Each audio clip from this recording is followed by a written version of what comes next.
இடத்துல மனைவிகளுக்கு கணவன்மாரானவன் உயிராக இருக்கும். அதுபோல கணவனானவன் மனைவிக்கு உயிர். அதனால தான் அந்த விபீஷண ஆழ்வானுக்கு தான் உயிராக மதிக்கக்கூடிய திருவாராதன பெருமாளை கொடுக்கிறார் ஸ்ரீரங்க பெருமாள். ஒரு மனிதனுக்கு முதல் உயிர் மனைவியின் மூலம். அப்ப இரண்டாவது உயிர் என்னன்னா பெருமாள் திருவாராதனம் பண்ண உயிர். ஆனா வைஷ்ணவனுக்கு முதல் உயிர் பெருமாள் தான், அவன் தான் மற்றதெல்லாம். அதனால பாருங்க, தன் மனைவியை சேர்த்து வைப்பதற்கு விபீஷண ஆழ்வான் துணை புரிந்தார் அல்லவா.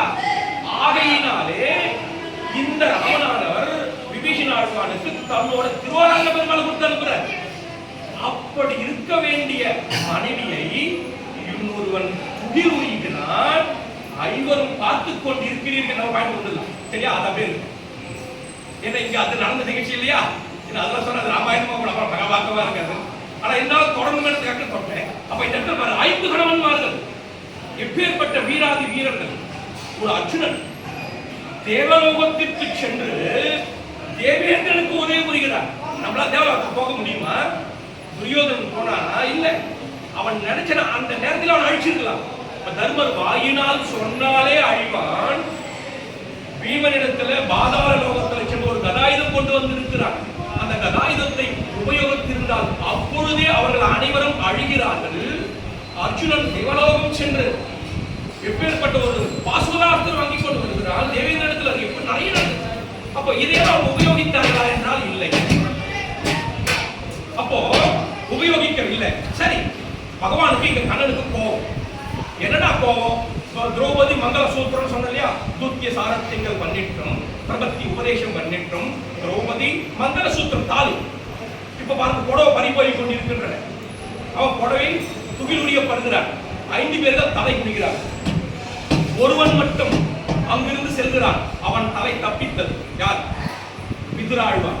விதுராழ்வான் சொல்றார், நீங்க பண்ணுவது நியாயமே கிடையாது. ஒரு குலவது ஒரு பெண்ணை இப்படி அவதரிப்பது மிக மிக மிக துர்லபம், மகா பாவம். ஆகையினாலே இந்த இடத்தை விட்டு நான் செல்கிறேன். போயிட்ட தலை தப்பிச்சது. அங்க இருப்பவர்கள் பீஷ்மர் முதல் கொண்டு, துரோணாச்சாரி முதல் கொண்டு, இந்த வஜபாண்டவார் முதல் கொண்டு அனைவரும் தலை குடிகிறார்கள்.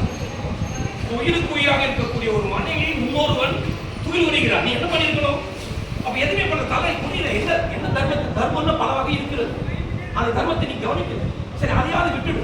இப்ப அவ என்ன சொல்லியிருக்கிறா? என்னோட பக்த அவ என்ன சொல்றா? சங்கு சக்கரபாணி கோவிந்தா சரணாகதம் குண்டரீகாட்சான்னு சொல்றாளே. அவ என் நாமத்தை சொன்ன பிறகாவது என்ன பண்ணிருக்கணும்? அவள் என்னோட சொத்து. என் நாமத்தை எவனோட சொல்கிறானோ அவன் என்னோட சொத்து.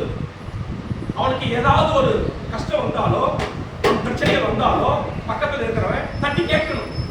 தட்டி கேட்கணும் சொல்ல ஒதுங்கி போயிடணும். நீ அங்கேயே தலை குனிந்தாயே தலை கூடும். அவர் துவாரத்தை புடையை குத்துக்கொண்டே அந்த குனியக்கூடிய அனைவர் தலையும் நான் எடுக்கிற மாதிரி கோபமா சொல்லிட்டே இருக்கிறார். யாரு? பகவான் கண்ணன். இங்க எல்லாம் தலை குனிஞ்சு கொண்டே இருக்கிறார்கள். இந்த ருக்மிணி பிராட்டி சுவாமி சாந்தம் சாந்தம் சாந்தம். என்ன சாந்தம்?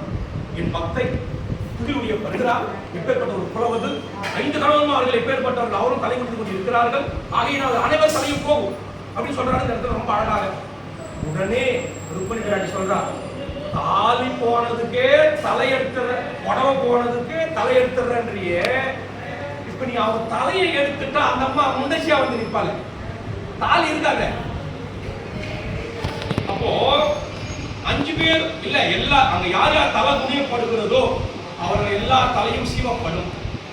கண்ணனுடைய பிரதங்கி அவருடைய சத்தியம். அவர் பிரமாணம் பண்ணால் அது அப்படியே நடக்கும். அப்ப இந்த இடத்துல ருக்மிணி பிராட்டி சாந்தப்படுத்துறா. அப்ப தலை குனிஞ்சவங்க பஞ்சம் பண்ணுவாங்க. அப்ப அவங்க தலையும் போகுமா? ஆமா போகும் அப்படின்னு. அப்பதான் ருக்மிணி பிராட்டி கேட்கிறா.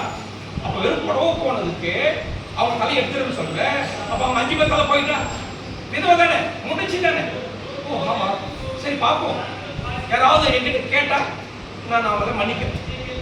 ஆனாலும் அந்த 5 பேருக்கு யாராவது கொடுக்கணும் பார்த்து அப்படின்னு சொல்லி சாந்தப்படுத்தும் அந்த அம்மா ருக்மிணி பிராட்டி. அப்பதான் அந்த மகாபாரத யுத்தத்துக்கு ஸ்டார்டிங் எடுத்துக்காட்டாங்க தெரியும். அப்ப அந்த இடத்துல நமக்கு என்ன பாயிண்ட் அப்படின்னு சொன்ன, எப்பேற்பட்டவனாக இருந்தாலும் துணை என்பது எம்பெருமான் துணைதானே தவிர உன்னுடைய பணமோ உன்னுடைய வியாஜி லாபமோ உன்னுடைய பதவியோ உமக்கு துணை நிற்காது. ஏன் 5 பேர் எப்பேற்பட்டவங்க? தேவலோகத்துக்கே போய் வந்து அவன் மனைவியை காப்பாற்ற முடியலையே. அப்ப அங்கே ரட்சித்தது யாரு? கோவிந்த நாமம். அங்கதான் சொல்றாரு. அது ஒரு அசோக்தியாக எடுத்து காட்டுகிறார் சுவாமி அழகாக. என்னன்னு சொன்னா, பகவான் கூட இருந்தா புடவையெல்லாம் பறிப்போம், அவன் நாம மட்டும் இருந்தா புடவையெல்லாம் கிடைக்கும். அப்படி ஒரு ரசோத்தியாக எடுத்து காட்டுகிறார். அப்ப என்னென்ன இது நாமி பல நாம பல அப்படின்னு சொல்லுவாங்க. அதாவது பகவானுடைய நாமம் அப்படி எடுத்து காட்டுவாங்க. அந்த மிக முக்கியமான ஒரு விஷயம் சொல்றாங்க பெரியவங்க. அப்ப பாருங்க, இப்படி லோகாச்சாரியார் இந்த வார்த்தையை சொன்னதுனால இப்ப நமக்கு இது புரியுது. தூத்திய சாரத்தைகள் பண்ணிற்றும், பிரபக்தி உபதேசம் பண்ணிற்றும், திரௌபதி மங்கள சூத்திரத்துக்காக இப்ப இந்த நாள் முடிஞ்சு போச்சு. அப்ப இந்த இடத்துல என்ன நடக்குறாங்க, காட்டுக்கு போகணும்னு குரூப் ஆயிடுச்சு. இப்ப காட்டுக்கு போறாங்க, இப்ப காடு படி திரும்ப வராங்க. அப்ப திரும்ப வரும் பொழுது அப்ப யுத்தம் நடக்க கூடாது, அதுக்கு என்ன வழி? அப்ப தூது வராங்க. அப்ப தூது வரும் பொழுதுதான் கேட்கிறாங்க, ஒவ்வொன்னு கேட்கிறாங்க. அப்ப கேட்கும்போது அந்த தூதுக்காக ஏதாவது மரியாதை இருக்கான்னா அவன் என்ன பண்ணிட்டான், பெரிய ஒரு பாதாள அறையை கட்டிட்டான். இவரை உள்ள தள்ளிடணும், அவனை கூட்டிடணும், இவரை கூட்டிட்டா யுத்தம் ஆயிடும் இல்லையா? அவங்க அப்பா ஒரு குரணை, ஏற்கனவே அவன் குரணை. ஆனா திருதராஷ்டிரன் பேரு, அவன் என்ன சொல்றான், அண்ணன் நம்ம ஊருக்கு வரானே தூதுவா, அவனுக்கு ஒரு 10 கிராமத்துக்கு நம்ம பக்கம் சேர்த்துக்கலாமா? சொல்றான். அப்ப சொல்றான், எதிர அடி முட்டாளே, நீ கண்ணுதான் குருடுன்னு பார்த்தா உன் மனசோட குருடாதுடா அவனுக்கு. அந்த பகவான் 10 ஊருக்கா மயங்குபவன். அவன் வரும் வழியில் ஒரு தீர்த்தம் வைத்தால் போதும், அவன் வரும் வழியில் ஒரு புஷ்பத்தை கொடுத்தால் போதும். அது என்ன நம்மளோட சொல்ற, தாராயினும் தழையாயினும் தன் கொன்பதாயினும் கீழ்வேராயினும் நின்ற மண்ணாயினும் கொண்டு வீசுமணி என்ற ரொம்ப அழகாக. அந்த பகவான் ஒரு புஷ்பத்துக்கு மயங்குபவன், பக்திக்கு மயங்குபவன். அவங்க 10 ஊரை கொடுத்து மயங்கல, அந்த 10 ஊரை உன் தம்பி பிள்ளைங்களுக்கு கொடுறான்ற, நீயும் தப்பிச்சுக்கலாம், ஊரு நல்லா இருக்கும். அப்போ அவன் ஒத்துக்கல. அப்ப பாருங்க, பகவான் கண்ணன் வராரு, அப்ப தூது பேசுறாரு, எதுக்குமே ஒத்து வரல. ஆனா இவனுடைய குறிக்கோள் என்னென்ன, அங்க ஒரு தர்மவான் ஒரு ஆயுதத்தை வைத்துக் கொண்டிருக்கிறான், அவன் ஆயுதத்தை உடைக்க வேண்டும் முதல். ரெண்டாவது, இந்த குந்தி தேவி அமைச்சு ஒரு தரத்துக்கு மேல 2 தரத்தை ஆயுதத்தை விடாதான்னு வேற ஒருத்தங்கிட்ட வர்த்தம் வாங்கணும். மூணாவது, இங்க பகவான் கண்ணன் வந்ததே என்னன்னு சொன்ன, எதிராழ்வானுக்கு காட்சி கொடுக்கணுமா. காட்சி கொடுப்பது மட்டுமல்ல, இந்த பிள்ளை லோகாச்சாரியான்னு சொல்றேன், அவர் சில விஷயங்கள் இங்க சொல்ற. அப்ப சொல்லும்போது என்ன சொல்றாரு சொன்னா, மடிதடவாத சோறு, சுடுநாராத புஷ்பம், சுண்ணாம்பு படாத சாந்துமிரே இவர்கள் கொடுத்தது. புரியல இல்லையா? புரியுற மாதிரி சொல்றேன். மடிதடவாத சோறு. நம்ம வீட்டுக்கு ஒரு விருந்தாளி வராங்கன்னு வச்சுக்கோங்க, நமக்கு ஏதாவது கொண்டாடியா, அப்படியே அவன் மடியை தடையை பார்த்து அவங்களுக்கு சாப்பாடு போடுறது, எதுவுமே கொண்டாடலையா, சரி போ, நான் வந்துட்டியா நீ போ அப்படின்னு துரத்துறது. இது மடி தடவா. இதை யாரா கொடுத்தாலான்னா, அங்க இருக்கிறாங்க நிறைய பேர். யாரு? பீஷ்மர் நினைக்கிறார், நான் மிக மிக உயர்வானவன், கண்ணன் என் வீட்டுல தான் தங்குவான்.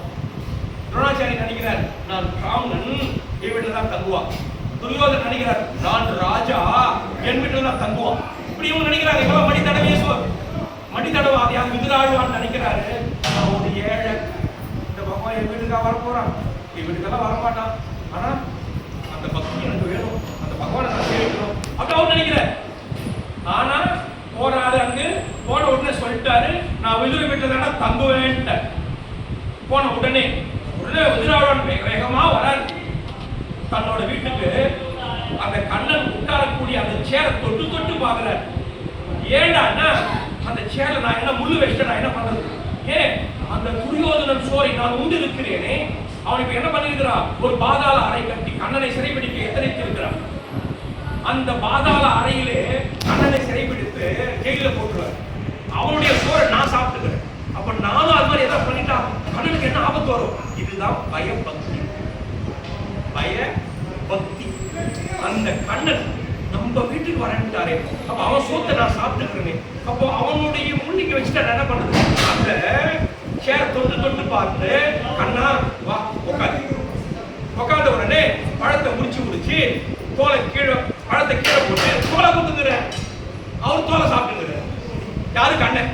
உடனே இதான் என்ன ஒரு ஆச்சரியமான ஒரு அதிகாரி நம்ம வீட்டுக்கு வந்துட்டா, நம்ம என்ன பண்றது? கை ஓடாது, கால் ஓடாது, ஐயோ வட்டாங்களே. அவங்க என்ன பண்ணலாம்? ஒரு தவிப்பு இருக்கும் பாத்தீங்களா, அதான் பயம். இங்க விதுரனுக்கு வந்தாச்சு.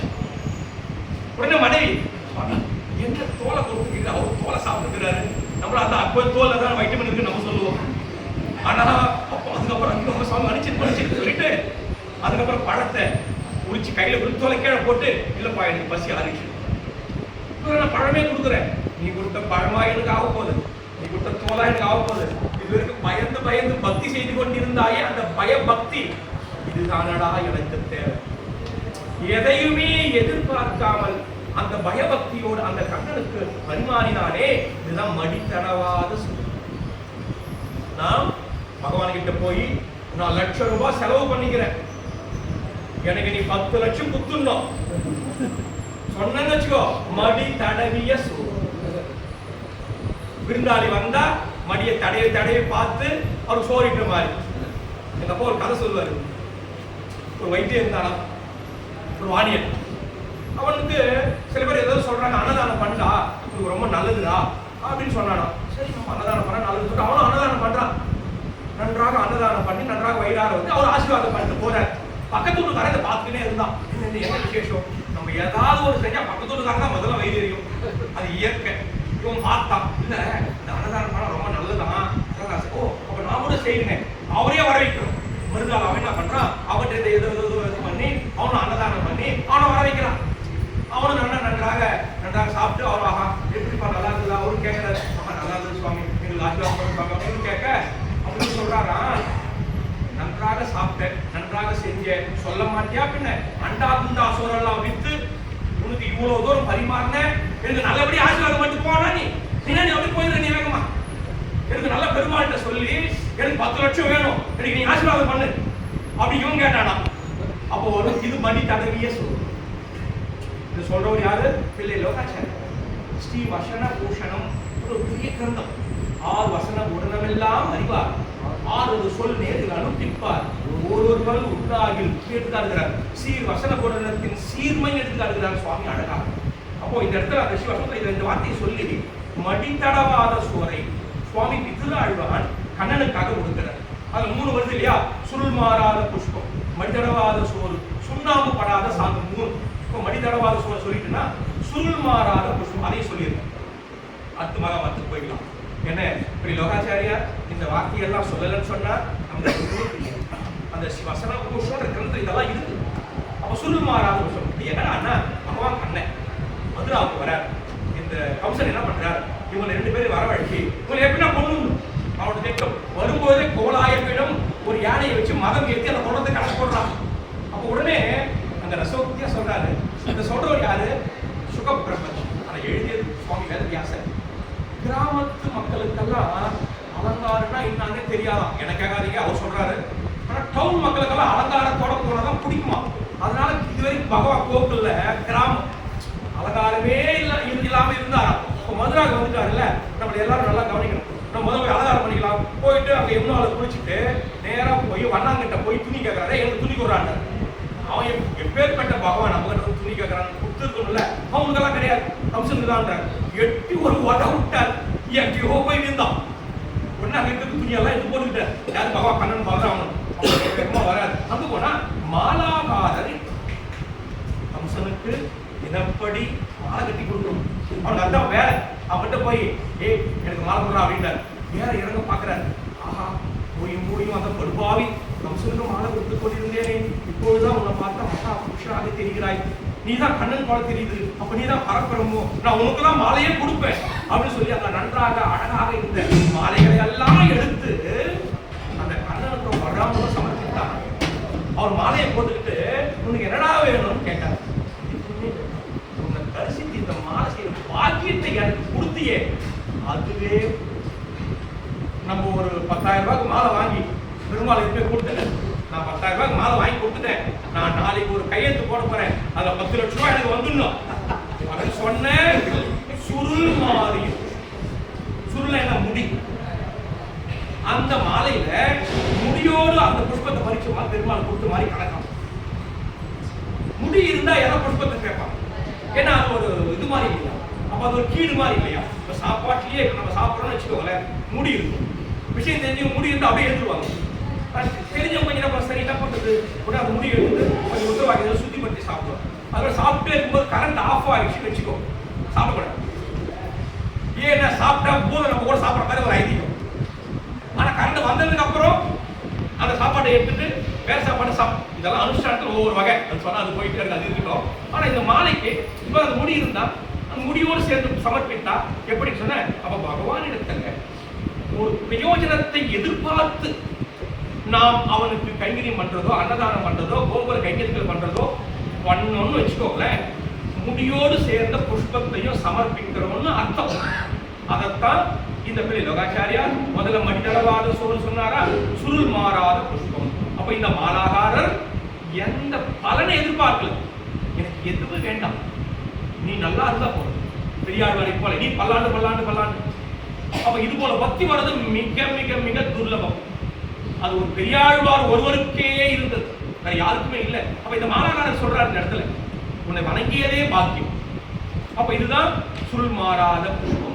அடுத்து ஒண்ணு சுண்ணாம்பு படாத சாந்து நீரே மூணாவது. சரி, நல்ல உடை போட்டாச்சு, நல்ல மாலையை மாட்டினாச்சு, வாசனை வேணுமே. வாசனை காலேஜுக்கு போனா எடுத்தா அப்படி இப்படி இப்படி இப்படி இப்பதான் அந்த வாசனை இருந்தாலும் காலேஜுக்கு போகணுமா? இந்த வாசனை என்னன்னு தெரியல, இது பவுடர் கூட அடிச்சது இல்லை. ஆனா என்னவோ தெரியல, இப்ப காலேஜ் போற பசங்க ஸ்கூல் போற வரைக்கும் திருமணம் வச்சு போறான். சொல்றேன், மத்தவங்க சொல்ல காலேஜுக்கு கூட திருமணம். என்னடா திருமண காலம்னா போல வைக்கப்படாது, இப்படி இப்படி என்னமோ அடிக்கலாம். என்னடா அது வாசனையா? அந்த வாசனையா தான் போகணும், வாசனையா தான் வரணும்னா இப்போ கண்ணனுக்கு அந்த ஆசை வந்துருச்சு. நான் வாசனையோட போக தேவையா? நான் டவுனுக்கு வந்துருந்தேன் இல்லையா போனா ஒரு கூனி, இந்த கூனி என்ன பண்ணுவா, கவுன்சிலுக்கு சந்தனத்தை கொடுக்குற வேலை. அவங்ககிட்ட போனாரு, கூனியே என்னை நன்றாக என் உடலை பார்த்து நீ சந்தனத்தை கொடு அப்படின்னு கேட்கிறாரு. அந்த அம்மா முதல்ல பார்த்தா சாதாரண சந்தனம், 2-3 விதமான சந்தனம் இருக்கான். இப்போ நீங்க ஸ்ரீரங்கம் போனீங்கன்னா ராஜகோபுரத்துக்கு கீழே இருக்கும் சந்தனத்தை நல்லா பெருசு பெருசா ஊற்றி வச்சிருப்பான். அந்த சந்தனமா இல்லை மரத்தூளா நமக்கு தெரியாது. அந்த மரத்தூளை போட்டு அது ஒரு வாசனை திரவியத்தை போட்டு சென்ட்டை போட்டு வித்துங்கிறோம். அது சந்தனமான சந்தனம் கிடையாது.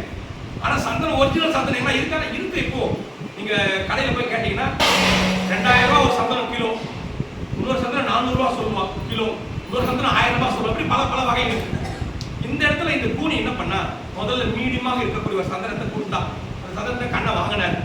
இதை பார்த்து என் உடலை நன்றாக பார், என் திரும்பியை நன்றாக செய், இந்த உடலுக்கு ஏற்ற சந்தனத்தை கொடு அப்படி பாபா கண்ணை கேட்கிறார்.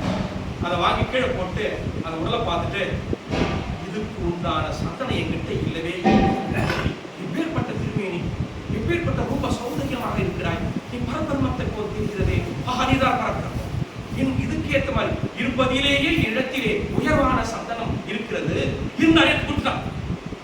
அந்த சந்தனத்தை வாங்கினாரு, நன்றாக பூசிக்கொண்டார். உனக்கு என்ன வர வேணும் கேள், எதுவும் வேண்டாம், உமக்கு கொடுத்ததே பாக்கியம், இதுதான் உத்தம கை.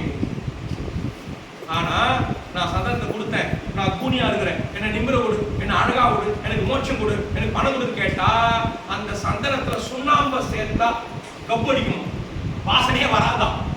சுண்ணாம்படாத சாந்து மீதே சந்தனம் தான். உடனே பாபா கண்ணை பார்த்தார். ஆஹா, எதையுமே எதிர்பார்க்காமல் செய்கிறாய் அல்லவா என்று தன் கையை வைத்த உடனே அவள் அதிரூப சுந்தரியாக மாறிவிட்டாராம். எடுத்துக்காட்டாங்க பெரியவங்க. அவள் அந்த அதிரூப சுந்தரி கண்ணன் உருவத்தை பார்த்தோன்னு, ஆஹா நான் அவனை அனுபவிக்கணும்னு ஆசையோடு கேட்கிறார். நீ கவலைப்படாத, அடுத்த ஜென்மத்தில் நீ அனுபவிப்பாய் அப்படின்னு சொல்றாரு. ஆனா இன்னொரு வாய்ப்பு வச்சு அது ப்ரூஃப் இல்ல. தேவதேவி எடுத்து காட்டுவாங்க அந்த இடத்துல, தொண்டரடிப்பொடி ஆழ்வார் வந்ததாகவும் சொல்றாங்க.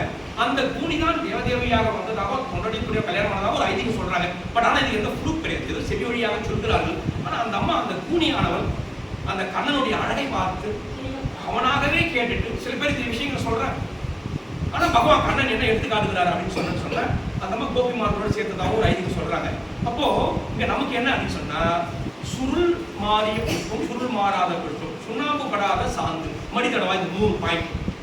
அப்ப இந்த இடத்துல இவர் சொன்னதெல்லாம் இதெல்லாம் நமக்கு தெரியுது. அதுக்கப்புறம் தான் இந்த பகவான் கண்ணன் அதையெல்லாம் ஏற்றுக்கொண்டு அதுக்கப்புறம் கம்சனை போய் அழிக்கிறார். அப்பேற்பட்ட பகவான் தூதுவனாக வந்து இந்த இடத்துல நம்ம பாயிண்ட் வந்துடலாம். தூதுவனாக வந்து விதுரங்கிட்ட ஒரு எப்பேற்பட்ட ஒரு ஆயுதம் இருக்கிறது அல்லவா, அதை அழிக்கணும். கர்ணன்கிட்ட இருந்து அந்த ஆயுதத்தை ஒரு தரத்துக்கு மேல ஒரு வரவாங்க வைக்கணும். இதெல்லாம் படத்துக்கு அவர் நோட் பண்ணிட்டு இருக்கிறார். இப்போ சபையில பேசிக்கொண்டு இருக்கிறார். வேணும்னே துரியோதனனை ரொம்ப அழகா சொல்லுவாரு. என்ன அப்படின்னு சொன்ன, துரியோதனை சொல்றானா, நாளை காலை கண்ணன் வருவார், வரும்பொழுது யாரும் எழுந்திருக்க கூடாது, யாராவது எழுந்தீங்க உங்களுடைய ராஜ்யத்தை நான் பிடிக்கிறேன் அப்படி எல்லாரும் பயமுறுத்தி வச்சுக்கிறான். எல்லாரும் கெட்டியா பிடித்துக் கொண்டு ஆடிக்கொண்டு அமர்ந்து கொண்டு இருக்கிறார்களா. பகவான் கண்ணை எடுத்து அடி வச்ச உடனே முதல்ல எழுந்து திருவடியில வந்து வீழ்ந்தோ துரியோதனன். தானாவே எழுந்து நிக்கிறான் அவன். ஏண்டா ராமகிருஷ்ண அந்த காலத்துல வெள்ளக்காரன் போயிட்டு அவர் ரொம்ப ஒரு சத்தியவான். அவர் ஏதோ ஒரு குற்றம் பண்ணிட்டதாக வேறு ஒருவன் பிராது சொல்றான். அவர் ஜெயிலுக்கு போய் நிக்கிறாரு. அவரை பார்த்தா சாந்தமா இருக்கு. அவரை பார்த்த உடனே ஜட்ஜி எழுந்து நிக்கிறாரு. குற்றம் சொன்னானே அவனை எழுந்து நிக்கிறான்.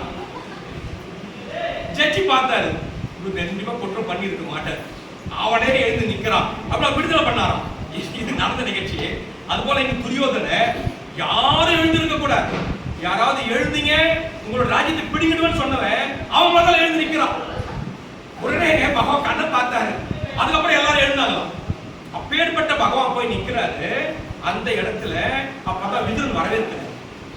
அவருக்கு மங்களாசாசனம் பண்றாரு. ஒரு பெரிய ஒரு மகான் நம்ம வீட்டுக்கு வரான்னு வச்சுக்கோங்களேன். முதல்ல அவர் பாதத்தை கழுவு, அவர் திருவடியை கழுவு, அவருக்கு சில புஷ்பங்களை வைக்கணும், சந்தனத்தை வைக்கணும், அவர் கற்பூராரத்தை காட்டணும், விழுந்து வணங்கணும். அதான் மகான்களுக்கு உண்டான ஒரு பாக்கியம். அதெல்லாம் விதுர ஆழ்வான் செய்ய செய்ய துரியோதனனுக்கு மனம் பொங்குது. அப்போ அவன் என்ன பண்றான், அவரைய திட்டான். யார துரியோதனன் வேலைக்காரன் நீ வேலைக்காரன பட்ட கூட பார்க்காம அவரைய வைக்கிறான். பகவான் கண்ண சொல்லே அவன் சித்தப்ப திட்டாதரா. அவர் கையில எப்பேற்பட்ட வில்லு இருக்கு தெரியுமா? அந்த வில்லு ரொம்ப விசேஷடா. அந்த வில்லு உனக்கு கூட யூஸ் ஆகும்டா. அதனால நீ திட்டாதரா. அவருக்கு ரொம்ப நண்பனாகிறாரா. தூண்டி தூண்டி வந்தாருங்க பகவான் கண்ணன். இப்ப நம்ம ஒரு பேச்சு பேசுறேன்னா கொஞ்சம் புகழ்ந்து பேசுறதுன்றது ஒரு வகை இருக்கு. நல்லா இருந்தா நல்லா அர்த்தம். நீ நல்லா இது கெட்டு போன அர்த்தம். நல்லா இருந்தா அர்த்தம். இது வஞ்ச புகழ்ச்சின்னு பேரு. இது என்னடா திருமங்கை ஆழ்வார் ஒரு கோயிலா சேவிச்சு போவார். மாயவரை எந்தலூர் அந்த பெருமாளை சேவிக்க போனா பெருமாள் கதவை மூட்டாங்க. கதவு திறக்கல. நான் யாரு, நான் வந்திருக்கிறேன், எனக்கு நீ சேவை கொடுக்கல, நீரே வாழ்ந்து போகிற ஊரீரே.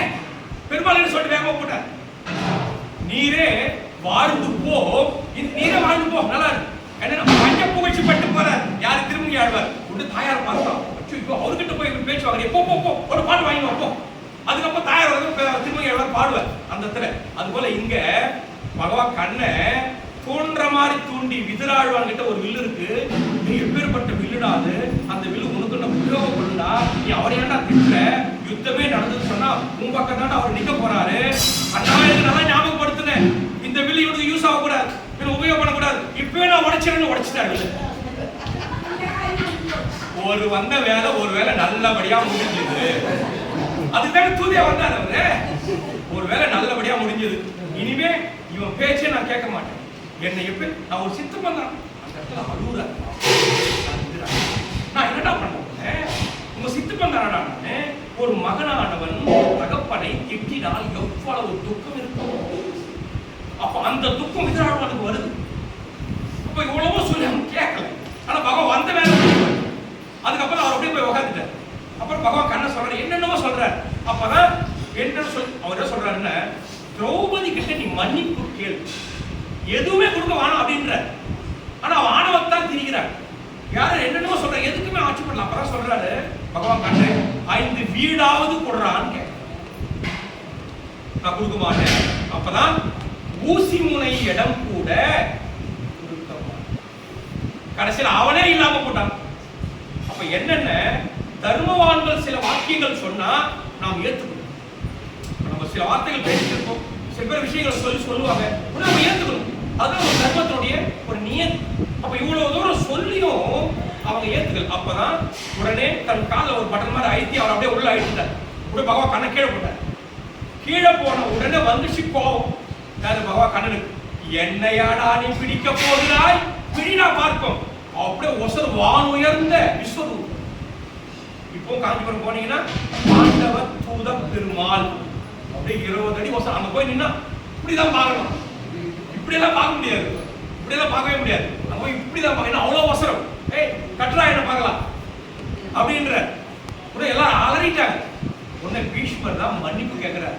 கண்ணா பொறுத்துக்கொள், மணிவண்ணா பொறுத்துக்கொள், ஏதோ தெரியாத பையன், அவன் ஏதோ பண்ணிட்டான், மன்னிச்சுக்கோ மன்னிச்சுக்கோ மன்னிச்சுக்கோ பீஷ்மர் வேண்டுகிறார். அதுக்கு அப்புறம் தான் தன் சாந்த ரூபத்துக்கு வர. சாந்த ரூபத்தை வந்து ஏதோ புத்திமதியெல்லாம் சொல்றார். அப்ப சொல்றாரு கர்ணன் கிட்ட சொல்றார், கர்ணா இவனை ஆதரிப்பதை விட்டொழியுங்கள், இல்லை என்றால் அனைவர் தலையும் கீழே போகும், ஜாக்கிரதை அப்படின்னு சொல்லிட்டு வேக வேகமா வரார்.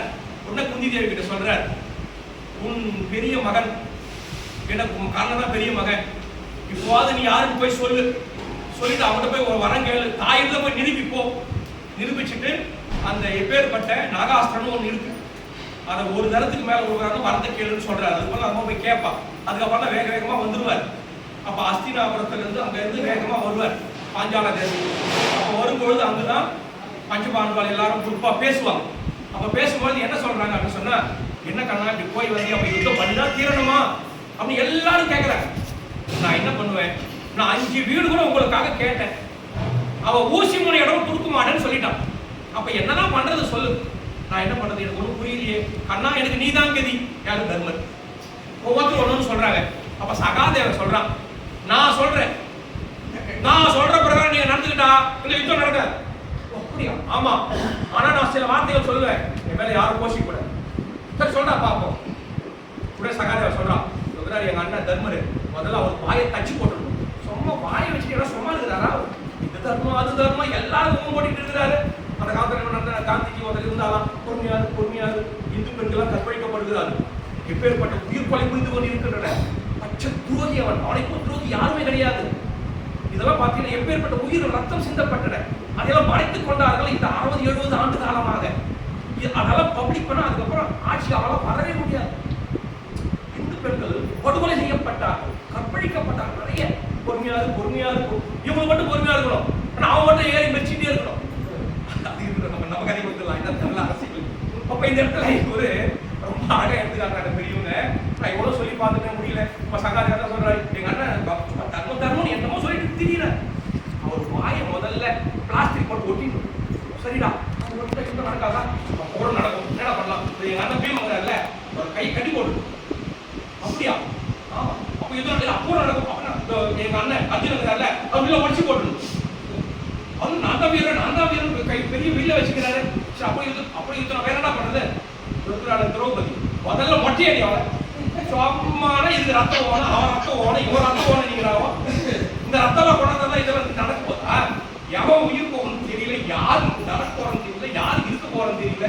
நீ வேற பாவம், எப்பேற்பட்ட பரப்பிரமும், நீ போய் அவனை சிறையில் அடைக்க பார்க்கறான். எப்பேற்பட்ட அவெல்லாம் ஒரு பெரிய பருவாவி. அவெல்லாம் அவங்க கஷ்டப்பட்டு பேசுறான்.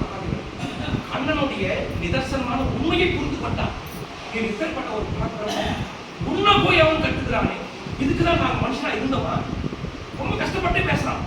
சரிடா, திரௌபதி மொட்டை அடிச்சுலாடா, யுத்தம் நடக்காது. அப்போ உடன் நடக்கும். எப்படி என்ன பண்றது? அண்ணா நீ இடம் கொடுத்தா உன்னை கட்டி போட்டா இது நடக்க. இதுதான் சூட்சுமம். நல்லா புரிஞ்சுக்கணும். நான் கட்டுவேன்னு அதை சொல்லல, நீ இடம் கொடுத்தா நான் கட்டுறேன்.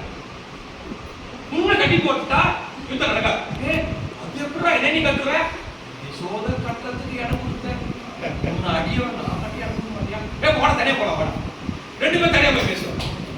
அப்ப எங்க பார்த்தாலும் கண்ணனாக தெரியும். கட்டலா என்ன பார்க்கலாம், நெஞ்ச பார்க்கறான், கண்ணால புஷ்டேன்றான். புஷ்பக்கு எந்த ஒரு கையை கட்டுற மாதிரி கட்டலாம். விடுறான்ற என்னடா வேணும்? எங்க 5 பேர் உயிர் போகும்போது எனக்கு தெரியும். சரணாகத்தில் எங்க 5 உயிரை காப்பாற்று. எங்க ருக்மணி பிராட்டி எனக்கும் சிபாரிசு பண்ணல, படவை போகும்போது நான் தெரிஞ்சுக்கினேன். எங்க 5 பேர் உயிரை காப்பாற்று. சரி ஊரை காப்பாற்ற விடுறா. அதுக்கப்புறம் தான் கண்ணை அங்க விட்டு அது புஷ்பத்தால கட்டுற மாதிரி ஒரு ஐதீகம் சொல்லுவாங்க. அதுக்கப்புறம் தான் இந்த அந்த மகாபாரத யுத்தத்துல 18 அக்ரோனிசர், இந்த 5 பேர்கள் மட்டும் காப்பாற்றப்படுகிறார்கள். சகாதேவன் சரணாகதி பண்ணதுனால, திரௌபதி பக்தை பாகவதை என்பதினாலே. இதைத்தான் திரௌபதி மங்கள சூத்திரத்துக்காக இப்படி லோகாச்சாரியன் எடுத்து காட்டுகிறார். அப்ப பாருங்க, இந்த மகாபாரத சரி காப்பாத்துறேன்னு சொல்லிட்டார், அதுக்கு உண்டான வழியெல்லாம் பண்ணணும்ல, அதுக்குதான் ஒண்ணு பண்ற. மகாபாரத யுத்தத்துல பொய் பேசாதவனை பேச வச்சார். முதல்ல பீஷ்மரை அடக்கினாதான் மத்ததெல்லாம் ஒழுங்கா. இந்த பீஷ்மர் இருக்கிற வரைக்கும் பஞ்சபாண்டவாளுக்கு வெற்றியே இல்லை. 7 அக்ரோனி சேனை இவர்களோட பஞ்சபாண்டவா, 11 அக்ரோனி சேனை துர்யோதனுடைய. அதோட எங்க நயவஞ்சகமா அவன் மாமனே இவன் இட்டுக்கிறான். ஒரு வீட்டுல போய் நம்ம சாப்பிட்டுட்டோம்னு வச்சுக்கோ, அவன் துரோகம் பண்ணக்கூடாது. அதனாலதான் அவன் அந்த இடத்துல வந்துடுறான். அப்ப இந்த இடத்துல எடுத்து காட்டும் போது என்ன சொல்றாங்கன்னு சொன்னா, இந்த 18 அக்ரோனி சேனை, அப்ப இந்த 18 அக்ரோனி சேனை தண்ணி குடிக்கணும், சாப்பிடணும். இதுதான் பிரம்ம சரோவர் ஏரி. இந்த ஏரியில தான் எல்லாம் நடக்கும். 80 கிலோமீட்டர் சரௌண்டிங் இந்த குருட்சேத்திரத்துல யுத்தம் நடக்கும். அப்ப அங்க இங்க நடக்கிற இடத்துல ஒவ்வொன்று பாத்தீங்கன்னு சொன்ன, தன்னுடைய படைகளை காப்பதற்காகத்தான் சக்கர வியூகம், கருட வியூகம், யஞ வியூகம், ஒரு வியூகமா அமைப்பாங்க. அந்த வியூகத்தை நீ உடைச்சாதான் உள்ள போய் அவளை தாக்க முடியும். அப்ப பீஷ்மர் இருக்கிற வரைக்கும் யுத்தமானது தர்மமாக நடக்கிறது. 2 நாள் ஆச்சு, 3 நாள் ஆச்சு, 4 நாள் ஆச்சு. தர்மர் பக்கம் அடி அடி அடி அடி விழுந்து கொண்டே இருக்கின்றன. ஒண்ணுமே பண்ண முடியல. அர்ஜுனனும் போன ஒரே நாள் நான் யுத்தத்தை முடிச்சிடறேன்னு சொல்லிட்டு போனான். 4 நாள் பீமத்துக்கு திட்டி போறான். நீ என்னடா கையில பொம்மை வச்சுக்கிறியா, வில்ல வச்சுக்கிறியாடா? தர்மர் கேட்டார் அந்த வார்த்தையை, என்னடா பண்ற? ஆனா அவ ஒரு சமிஞ்சை பண்ணி வச்சிருக்கிறான். என்ன நீ என்ன வேணா சொல்லி, எனக்கு கவலை இல்லை. என்னோட வில்ல யாரு குறை சொன்னாலும் அவங்கள நான் கொல்லுவேன். அது சத்திய பிரமாணம். அவர் அப்பப்போ சத்திய பிரமாணம் பண்ணுவார், அப்புறம் மாட்டிப்பாரு. என் பையனை மத்த கொண்டுட்டான், இந்த சாயங்காலத்துக்குள்ள அவனை கொல்லல, நான் தீக்குழி பண்ணான்றார். அவன் பகவா கண்ண மாட்டி அவன்கிட்ட முடியாம போய்க்கிறார். இப்ப பாரு, 4 நாள் ஆட்சி யுத்தம், யுத்தம் நடந்துட்டே இருக்கு, ஒண்ணுமே பண்ண முடியல. ரொம்ப கஷ்டப்படுறாரு. யுதிஷ்டிரன் பேர். யுத்தத்திலே நிதர்சனமாக இருந்தவர், வலுவாதவர். அப்ப யுத்தத்திலே ஸ்திரமாக இருந்தவர் தான் யுதிஷ்டிரன். அப்ப அந்த வில்ல பத்தி குறையா சொல்லிடுறாரு. யாரு தர்மர், யாரு அர்ஜுனன். உள்ள கோவம், நான் அவனை கொண்டுடுவேன். டேய், நீங்க அண்ணன் போய் சண்டை போறதுக்காடா நான் வந்தேன். இந்த மகாபாரதத்தை எப்படி நடத்த போறேன்னு எனக்கே தெரியல. இதுல வேற என்ன, முதல் நாள் யுத்தம் ஆரம்பிக்கிறதுக்கு முன்ன அமாவாசையெல்லாம் வேற மாத்துறாரு. அந்த கதையாக தெரியும் உங்களுக்கு. இதை 4 வச்சு கொடுக்குறோம். யாரு சகாதேவ வேற, அவனே 4 வச்சு கொடுப்பா. இது எல்லாம் பார்த்துட்டு போகும். தம்பி அண்ணனை கொல்ல போறேன், இதுக்காக நான் வந்து அதெல்லாம் எனக்கு தெரியாது, நான் சத்தியம் பண்ணிட்டேன். சரி, என்ன பண்ணணும்? அண்ணனை கொல்லணும், கொன்னதுக்கு சமானம் நீன்னு சொல்லு. ஒரு தம்பியாளன் அண்ணனை வாடா போடா நீ எல்லாம் வாடா போடா தான் கூப்பிட்டு. இப்போ இந்த காலத்தை விட்டுடு, அந்த காலத்துல இப்படிதான் இருக்கு. இப்போ நெல்லைக்கு போங்க, திருநெல்வேலி பாஷை, திருநெல்வேலியில நீன்னு சொல்லிட்டா கோவம் வந்துடும். ஏன்னா நீன்றது ஒரு மரியாதை சொல்ல அல்ல, அவமரியாதையான சொல். இந்த இடத்துல அர்ஜுனனை சொல்ற, நீ நீ நீ தும் தும் தும் தும்ன நீ சொன்ன உடனே அவரு கோவம் வந்துச்சு. ஓ, என் தம்பி எனக்கு சொல்லிட்டாரு, நான் பத்தி குடிக்கிறேன். யார் தர்மர், ஏன்னா இருறா இருறா, ஏன்னா இப்படி இருக்கிறீங்க அப்படின்னு அவங்களும் பாதுகாப்பு பண்றாரு. ஏன் திரௌபதி இந்த சகாதேவனுக்கு கொடுத்த ஒரு வாக்கு. அப்ப பாருங்க, அதுக்கப்புறம் யுத்தம் நடக்குதானா? சரி, பீஷ்மர் படத்துக்கு நான் ஒரு வழி சொல்றேன்டா. நீ என்ன பண்ற, அஸ்தினாபுரத்துக்கு போற மாதிரி சில படைகளை இட்டுட்டு நீ போ, தர்மருக்கு சொல்ற. அப்ப சிகண்டியை வரவழைக்க. அப்ப அவன் வந்தாரா இவர் வில்ல கீழே போடுவாரு. யார்? பீஷ்மர். அந்த வில்ல கீழே போட்டா தான் அர்ஜுனன் மட்டும்தான் அம்பால அவன் உடலை துளைக்க முடியும், வேற யாராலையும் துளைக்க முடியாது. இவனோ எங்க தாத்தா, நான் துளைக்க மாட்டேன், நான் போட மாட்டேன், எங்க தாத்தா, எங்க குரு, எங்க தாத்தா, உனக்காடா 700 ஸ்லோகம் சொன்னேன், தள்ள தள்ள அடிக்கிறார் கண்டேன். அதான் அப்புறம் சிகிட்டி வர வைக்கிறாரு. ஏன்னா அவன் ஒரு பெண். முதல்ல சொல்லிட்டார் பீஷ்மர், பெண் வந்தால் நான் நேருக்கு நேரம் சண்டை போட மாட்டேன், நான் விலை கீழே போட்டுருவேன். இது பகவான் சொன்ன ஐடியா. அவனை வர வச்சாரு, அடிச்சாரு, அவனை கீழே படுக்க வச்சாச்சு. போனல பீஷ்மகார் அதான் பீஷ்மர் சாஞ்சார். அப்புறம் மறுநாள் துரோணாச்சாரி தளபதி பக்கம் ஏற்றுக்கிறாரு. அப்பதான் தர்மமாக நடந்த யுத்தம் மறுநாள் அதர்மமாக நடக்கிறது. பகல்ல மட்டும்தான் சண்டை போடணும். காலையில இத்தனை மணிலிருந்து இத்தனை மணி வரைக்கும் தான் சண்டை, சூரிய அஸ்தமனம் வரைக்கும். அதுக்கப்புறம் யாரும் சண்டை போடக்கூடாது அப்படின்னு ஒரு வரமுறை அவளை எழுதி கொண்டார்கள். பெண்கள் வந்தா பெண்களை தாக்க கூடாது. மகாரதர்கள், மகாரதர்கள் யாருன்னா அபிமன்யு, கர்ணன், இவெல்லாம் மகாரதர்கள். இவங்களாம் தேர் உடைச்சிட்டு உடனே தேர் வரணும், அதுக்கு ஆட்கள் கூடவே இருக்கணும். அதனால தான் கர்ணன் அடிக்கும் பொழுது நீ மகாரதன், உன்னுடைய தேர் கீழே போய்விட்டன, உடனே உன்னொரு தேர் வரணுமா வரத்தையா இல்லையா? வரல, அதனால நான் உன்னை அடிக்கிறேன் அப்படின்னு அர்ஜுனன் வச்சு அடிப்பார் பகவான் கண்ணன். ஏன்னா அது ரூல் இல்லையா, அது சட்டம், நம்மளே ஈட்டுக்கொண்ட ஒரு சட்டம். அப்ப அந்த சட்டத்துக்கு உட்பட்டு தான் நாங்கள் நடக்கிறோம்னு பகவான் கண்ணனே சொல்லுவார். அப்ப அதுபோல அபிமன்யு மகாரதன். அப்ப அந்த இடத்துல அந்த யுத்தத்தின் பிரகாரம் நடக்கும்போது துரோணாச்சாரி வரும்பொழுது தான் இப்ப துரோணாச்சாரி பீஷ்மரை என்ன பீஷ்மரை யாராலும் வெல்ல முடியாது, அவரை போக்கியாச்சு. அதுவும் எப்படி, அது தப்பு தான். சிகண்டியை வச்சு அடிச்சது தப்புதான், ஆனா வேற வழி இல்ல, இவங்க பக்கம் வரணும். இன்னொன்னு என்னடான்னா அப்பதான் பகவான் கண்ண சொல்றாரு, முல்லை முள்ளால் எடுக்கும். இப்ப நம்ம காலில் முள்ளு குத்துச்சுன்னு வச்சுக்கோ, நம்ம என்ன பண்றோம், ஒரு ஊசி முள்ளு தானே, அப்ப அதை குத்தி அந்த முள்ளு அப்படி எடுக்கணும்ல, அதர்மம். அந்த அதர்மம் தர்மத்திற்காக செய்தால் தர்மமாகிவிடும் அப்படி சொல்லுவார். சூட்சுமம் இன்னும் புரியுற மாதிரி சொல்றேன், சொன்னதா பட்டும் புரியும். ஒரு பசுமாடு, ஒரு பிராமணன் பொய்ய சொல்ல மாட்டார். அந்த பசுமாடு வெட்டக்கூடியவன் பசுமாடை துரத்து கொண்டு ஓடு வருகிறார். அந்த பசுமாடு வேக வேகமாக ஓடி அந்த பிராமணன் விட்டு உள்ள போய் மறைகிறது. கூட அவன் வந்து கேட்கிறான், பொய்ய பேசாதவன் இந்த பிராமணன், அவன்கிட்ட வந்து சொல்லணும், இந்த பசுமாடு வந்துதா, வந்ததுன்னு சொன்னா பசுமாடு உயிர் போயிடு போகுது, ஏன்னா உள்ள போயிட்டு இருக்கு. ஏன்னா அவன் வெட்டுறவன் கசாப்பு கடைக்காரன், அவன் நன்மை எது தீமை எதுவும் தெரியாது. ஆனா அவன் அதை என்ன சொல்லலாம், இல்ல வரல சொல்லலாம். அப்ப ஏன் அந்த உயிரை காப்பதற்கு செய்யலாம், இது தர்மமாகும் சொல்றாரு பகவான் கண்ணன். அதான் தான் மகாபாரத யுத்தத்துல பகவான் ஒண்ணு செய்யறார். இப்ப பீஷ்மர் படுக்காச்சு, இப்ப துரோணாச்சாரியா வைக்கணும். அப்ப என்ன பண்றது, அப்ப யுத்தம் நடந்து கொண்டே இருக்கின்றன. துரோணாச்சாரியா வேக வேகமா அவர் பிள்ளைக்காக பாடுபடுறார். அஸ்வத்தாமாவை எப்படி காப்பாற்றணும், அதுதான் அவரோட குறிக்கோள். அப்ப என்னதான் பண்றது, இவனும் அர்ஜுன் அட்ரா என்ன எங்க குரு நாலு அடிமாட் அபிமன்யு அடிக்கிற அடியில துரோணாச்சாரியா ஓடுறாரு. கர்ணனுடைய 12 ரதம் 12 வில் உடைச்சு அனுப்புறான் அபிமன்யு, மகாரதன் அவன். அப்ப இந்த இடத்துல சண்டை நடந்து கொண்டு, அப்ப என்னதான் பண்றது, அப்பதான் பகவான் கடைசியில ஒரு விஷயத்தை சொல்றார். சரி நான் சொல்ற மாதிரி போங்கடா, அஸ்வத்தாமான்னு ஒரு யானை இருக்கு, தர்மர் மட்டும் ஒரே ஒரு நாள் போய் சொல்லு, இன்னைக்கு நம்ம துரோணாச்சாரியை வீழ்த்திடலாம். இன்னைக்கு நீங்க துரோணாச்சாரியை வீழ்த்தல, நம்ம அவ்வளவுதான், நம்ம கீழே போக வேண்டியதுதான், நம்ம தோத்துட்டோம். தர்மர் சொல்றாரு, நான் பொய்யெல்லாம் சொல்ல மாட்டேன், நான் செத்தா கூட பரவாயில்ல. உடனே அர்ஜுன் அபிமன்யு போய் போய் கேட்கறாங்க, சரி அஸ்வத்தாமான்னு ஒரு யானை இருக்கு, உன் எதிர்க்கவே நான் அதை கொல்ல வைக்கிறேன், பீமன் போய் அதை கொல்லுவான், நீ அப்ப சொல்லு நான் பாத்துக்கிறேன் அப்படி பகவான் கண்ண சொல்றாரு. உடனே யுத்தம் நடந்து கொண்டு இருக்கின்றன, பீமனை போச கண் காட்டுறாரு. உடனே அவனை என்ன பண்றாரு, போய் அந்த அஸ்வத்தாமான்ற யானையை கொல்றாரு. உடனே தர்மர்கிட்ட துரோணாச்சாரியர் வந்து கேட்கிறார், என் மகன் இறந்து விட்டானா, அஸ்வத்தாமா குஞ்சரகனா யானை. அந்த குஞ்சரகான்னு சொல்லும்போது பகவான் சங்க ஊதிட்டார், அவன் காதுல கேட்க கூடாது, அப்படி திருக்குறள் தானே. அப்ப ஏன்னா ஒரு பாகவத காப்பாற்றணும், வேற வழி இல்ல. இவனோ மூடத்தனமா இருக்கிறான், சகாதேவனுக்கோ நான் வாக்கு கொடுத்துட்டேன். ஆனா ஏன் தர்மத்தை ரட்சித்து தீர வேற வழி கிடையாது. அதனால் உடனே பார்த்தாரு, சொன்னாரா என் மகன் இறந்து விட்டானா.